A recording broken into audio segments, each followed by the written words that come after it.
Hello, everyone. My name is Arielys Liriano, and I am a senior at SNHU. And this month on Global Days of Service, we're going to be focusing on the topic of shelter. And just a little information about me. I have always been passionate about giving back to the community, and the best way that I found that really getting to know about the different needs and learning about different vulnerable populations is through volunteer work. And that has led me on the path of when I arrived at SNHU, joining the Chandler Center, which is a community service organization on campus and community service office. And through my work there, I've been a service leader for different projects. And for Global Days of Service, I've been a site leader as well. But given COVID-19 and how everything is remote, we really had to pivot, and a lot of our projects are now on a virtual format, which is something I hope that you all get involved in with this month and the upcoming months as we're extending Global Days of Service. Because this month is focused on shelter, I'll be discussing a little bit about my experience working at an emergency winter shelter. So I started working at an emergency winter shelter during the month of December. I had noticed how Thanksgiving rolled around as well as Christmas, and it was cold, it was snowing, and I saw a lot of people experiencing homelessness around where I lived.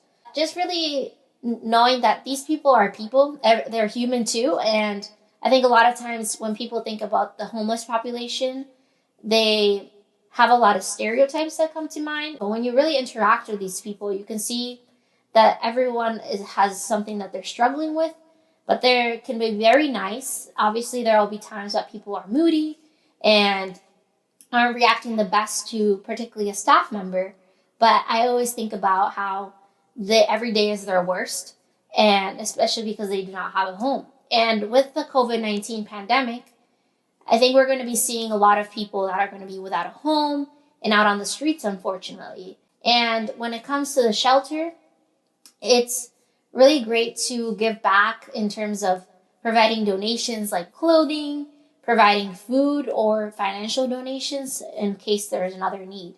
I know prior to me starting working at the shelter, there was a bit of a difficulty in obtaining a property contract for the emergency shelter because there is a central shelter where I work, but then they also needed to open up extra space with the cold and having a rising homeless population in the city. So as we focus on this month of shelter, think about how much you spend on your household rent or mortgage. Typically, 50% of people's income goes towards their home and their living situation, their accommodation. And with the COVID-19 pandemic, so many people have been losing their jobs, have had different struggles, and they always have to make the decision, is it going to be my house or food that I'm going to be surviving on this month? So as we focus on this topic, I hope that you join us for some informational sessions in terms of this topic, as well as get involved with different virtual projects. And if you're able to and willing to, go out into your community, learn about the different needs that there are, and just really educate yourself. And if you can, volunteer, because that's just a great way to give back and connect with others. And have a great rest of your Global Days of Service.